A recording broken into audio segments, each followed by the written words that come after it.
Саламатсыздар ма құрметті Қазақмет көрермендері. Қазіргі таңда қауіпті ауруларды операциясыз табиғи шөп дәрілермен емдеуге болады.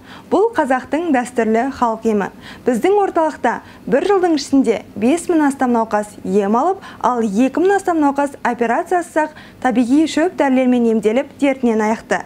Біздің орталықта әлемде қауіпті саналатын 12-13 түрлі ауруларды табиғи шөп дәрілермен емдейміз.